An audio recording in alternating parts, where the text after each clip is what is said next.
¿Qué huele? And welcome back, guys, to another video. Last video, I talked about how I was moving to Mexico and all that stuff and all that jazz.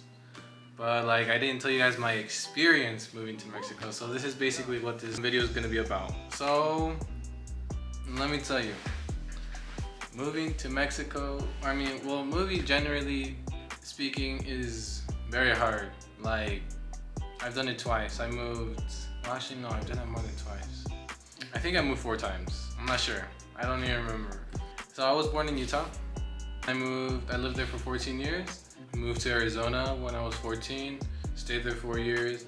And then, well, moving states is like crazy because you're literally leaving everyone behind that you met or once knew. Man, moving to Mexico or moving countries is like crazier than moving to states. So I just wanted to give my experience on that. Moving to a different country is a whole ass different experience. Like, I don't know how I did it. I don't even know how people do it. Like, generally, like people that immigrate to different countries, like, bro, that shit is hard. So I knew I was moving to Mexico a year of 2021. It was November. My mom was like, you know what? We want to move to Mexico. If that's all right with you guys, then we're all leaving. And I was like, hey, let's go. I mean, I'm not gonna go to college, so I really didn't have anything planned, but we were getting ready. We were selling everything. We had yard sales for like the past 3 months before moving. So we moved in June. We had yard sales every Saturday and Sunday, 6 a.m. to 2 p.m. We were doing yard sales for like 3 months since February, and ever since that, bro, it's crazy. I had to wake up at 6 a.m. unpack everything I had in my garage, and you know how garages are used for cars? Nah, bro. Our garage was literally full. We couldn't even fit a car. So then the day came. Before I left, I had a goodbye party. That was honestly, to all those people that could attend, thank you. Están en mi corazón. Muchas gracias. Los quiero todos muchos. Ojalá estén bien.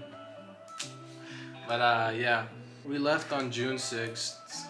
And we were supposed to leave at 6 a.m. Ended up leaving at 8 in the morning.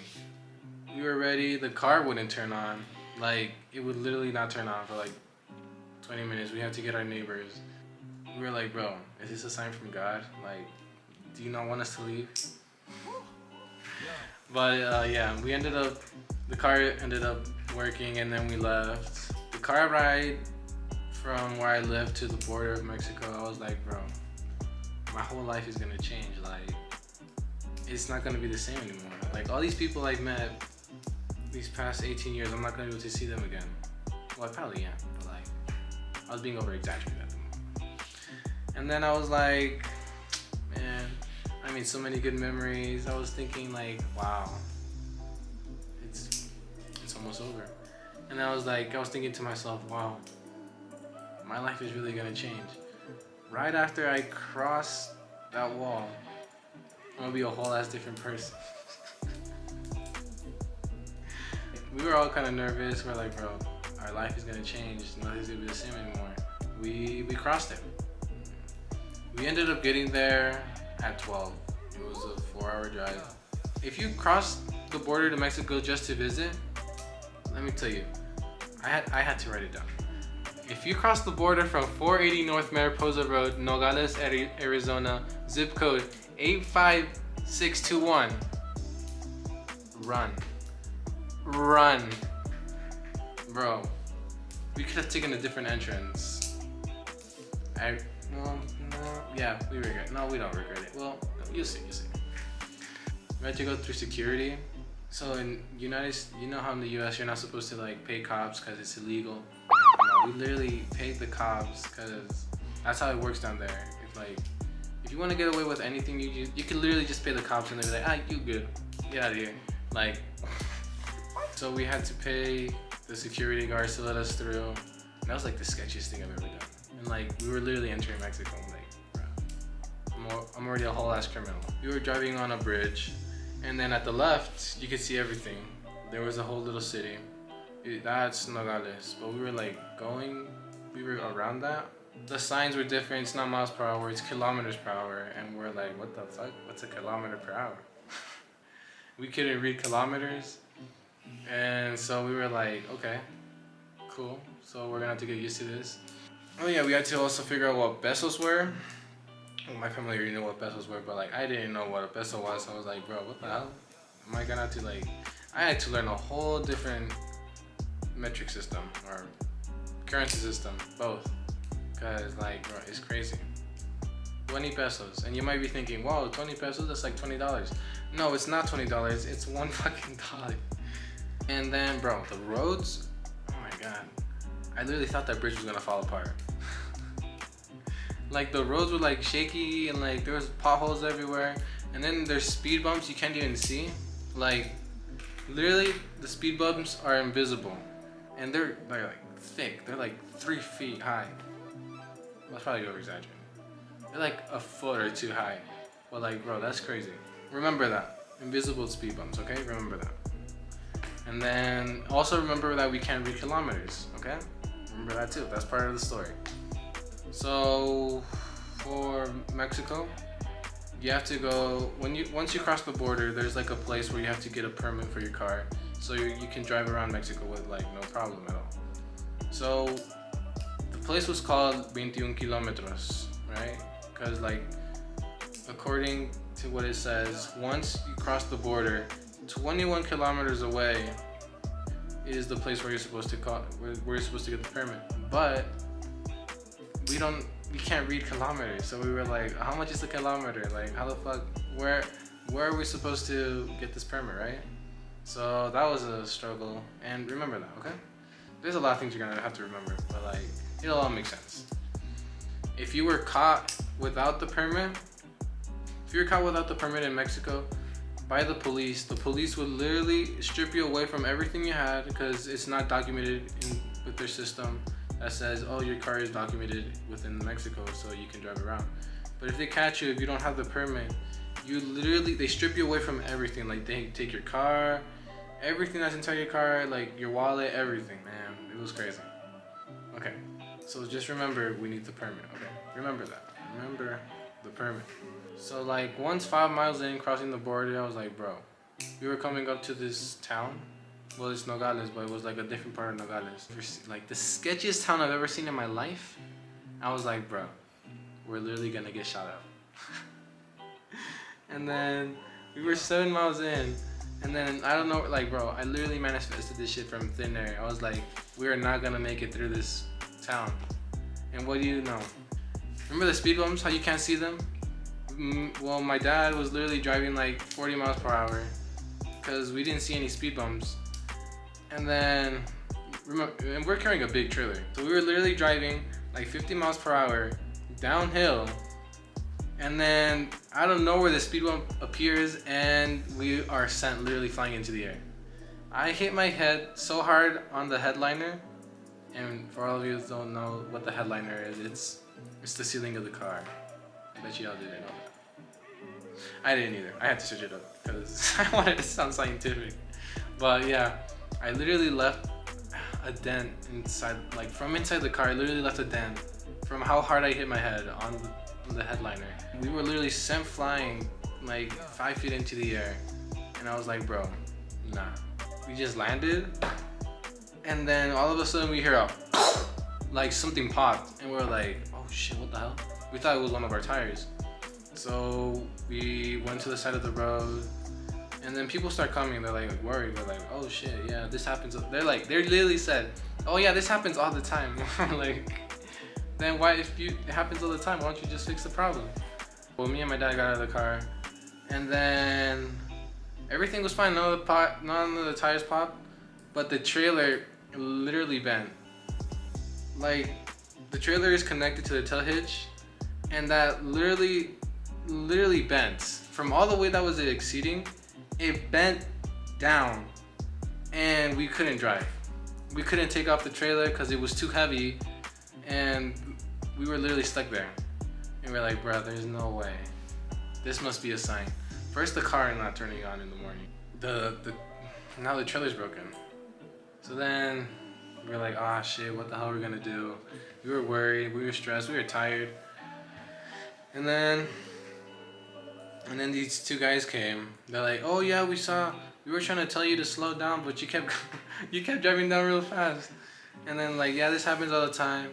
And then he's like, oh yeah, we have a shop like literally right over here. They're like, we can help you fix it. Let me just go get some materials so we can like stabilize where the bend part was.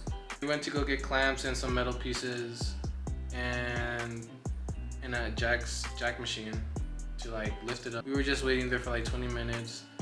And then all of a sudden I was outside because I was like, bro, I was like checking the view. I was like, damn, this is Mexico, huh? And then out of nowhere, there's this old man. He literally comes up to me. He's like, hey son, hey sonny boy, I need to ask you a favor. I need your help. And I was like, oh shit, my first interaction in Mexico and someone needs my help. I'm like, bro, oh shit, I don't know what to do. I mean, we're kind of in a pickle right now too because our car broke down, but like, I was like, yeah, how can I help you, sir? Is there anything I can do? And I kid you not, this man literally says, he's like, yeah, well, let me tell you, I'm literally from a prison. I was just released. And I was like, what the fuck? He's like, I'm literally a prisoner and I was released. I have my documentations here and everything. And I was wondering if you could like give me a ride, like hop town and like, I want to start somewhere fresh and new. I was like, what the fuck? Okay. I literally thought this man escaped from jail, but he had like his documentations and papers saying he was like free and shit. But I was like, nah, what if he printed that out? But yeah, and I'm like, nah, I'm sorry, sir. I can't help you. My car, I have my family in my car. Well, not my family, but like, well, yeah, my family. Yeah. So I have my family in my car, and we can't help you. He's like, oh yeah, it's alright then. I'll just look for someone else. And he literally walks away and asks the next person. I like literally like another mile down the road. And I was like, bro, what the hell? My first interaction in Mexico, I shook hands with a criminal, and it's karma. Like, bro, what the hell? This is a sign. God is like saying, nah, bro, you should have stayed in the U.S. The two guys came after like 10 minutes after that interaction I had. And they fixed us up. They helped us. They were like, all right, just follow us. We'll fix your trailer, right? So we left, and you could have done it anywhere else. There was literally a house. It was like the only house in the middle of nowhere. There was a watchtower at the corner of his property. Well, it wasn't even his house. It was like, I swear to God, it was a drug lord's house because I could literally smell drugs. Yeah. But yeah, it was like an electrical pole. So they got energy. They got their light from the pole. So they stole the energy without having to pay. It was just a patch of dirt everywhere. Well, the guy just brought out his welding machine and he started welding our trailer back up. We were there for 5 hours. 5 hours, bro, just to fix our trailer, because it was like literally falling apart. It was so hot. I got a tan so bad, I literally looked Mexican. Like right now I'm kind of white, but like I was literally brown. I was like brown. I was like, oh my God, I'm actually Mexican now. Well, you wanna know why? He was a drug lord, bro. Because there was a guy that came out of the house. He was literally smoking pot and everything. He was all tattooed. He looked like a fool, like a gangster fool. I was like, yo, where the hell are we? Two guys that helped us. He goes up to one of the guys like, hey yo, go up to the watchtower. And I was like, what the fuck? He literally goes up to the watchtower and he grabs out his phone and he starts talking in code. He's like 1257345. And then he would come down and then he came to the boss, like the gangster boss guy. He's like, yeah, everything's good. We're good. I was like, what the hell? And then he kept getting calls like code numbers, like he was like 7593445. And then I was like, what the fuck? These guys are doing the sketchy shit ever. It was like, bro, who is helping us? Like, do I need to call the police? No. And then, oh yeah, I literally felt like I was in part of, if you've ever seen the Netflix show Narcos, I felt like I was one of the background characters. Cause while they were fixing our trailer, I hear this truck. We hear like tire screeches, right? It's like skrrr! And then we see it and it was a truck. It was like a nice brand new Chevy truck. And it was driving down like 90 miles per hour. It's like, vroom. And right behind the truck, there was literally like Mexican military trucks with turrets, and there was 4 of them, and they were all chasing down the truck. They were like vroom, and I was like, yo, what the fuck did I just witness, bro? Like, where the hell am I? Like, I'm gonna literally get shot up in the town. He helped us fix our trailer and everything. It was all good. We literally, thanks to that guy, honestly, he was a Chad. He was honestly a great guy. And then we were off. We were traumatized. We're like, bro, we were literally done. It was like 5:45, 6, and we were leaving Nogales. You know the place where we're supposed to get our permit? We never found it. So we literally drove past by it, and then we were driving. We went through little small towns. We were still looking for it because we thought it was within those little small towns while we were going to Sinaloa. We drove for like quite a while. It was like 10 at night. We were on our way to Hermosillo. We were like 2 hours away from Hermosillo. And then our aunt was there waiting for us too because she was there for some business. And she went there and she was like, she called us. She's like, hey, ¿cómo están? So did you get your permit? And we're like, no, we couldn't find the permit. It was literally dead silence. And my aunt was like, she was literally screaming. She's like, what the hell what do you mean you didn't get the permit? And then it was a whole ass business because we were like 2 hours away. We didn't have a permit. And then it was like late at night, it was 10. And then she's like, you have to go all the way back to Nogales and get that permit because if the police catch you without that permit entering Hermosillo, they're gonna take everything away from you. And we had to drive all the way back to Nogales. That shit was like, we were all exhausted. We were all like, just like done. We got back to Nogales. We had some family there. My mom called them up. She's like, can we stay at your place? We're having trouble. And then they let us stay at their place. We got there like at 2 in the morning. I was like, bro, there's no way I'm back here. And then we got to Nogales. We met up with like our grandma aunt.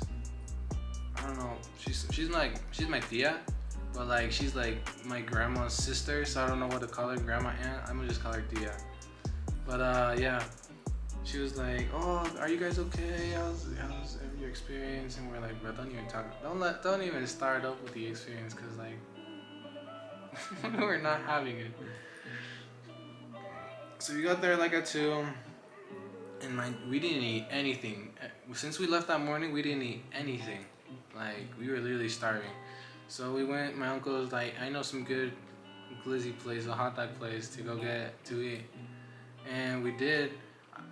We were literally walking there. He's like, some kid got shot up right here. He was literally with a straight face. He's like, some kid got shot up right here next to this hot dog stand. And we're like, what the fuck? Why did you bring us here? He's like, no, it's cool. It happens every night. Like, bro, every night someone gets shot up. I was like, what the fuck? Nah. We got some hot dogs. I ain't eat it because it was just like, it was all fried. Like, bro, everything was fried. I gotta take care of myself, you know? So I literally went without eating the whole day. And then we got to his house. We had to find a place to put our trailer because that is sketchy as fuck. We ended up putting it in front of his house because we literally couldn't find anywhere to put it. Like, there was no space. We literally got to my uncle's house at 3 a.m. and then, bro, I slept. This all happened within the time span of 1 day. All that experience from our car not turning on, really having to pay the police secretly like, to get in. Our trailer literally breaking down in a ghetto ass place. Like, bro, take me back to the yes. Take me back. I don't want. I'm done. So I'll be making a part 2. That'll be coming out. I hope you guys enjoyed this video. Stay tuned for part 2 because honestly that'll be like the second half of the video. I don't know why I keep saying it's the second. It is the second half. But yeah. I hope you all enjoyed the video and nos estamos viendo.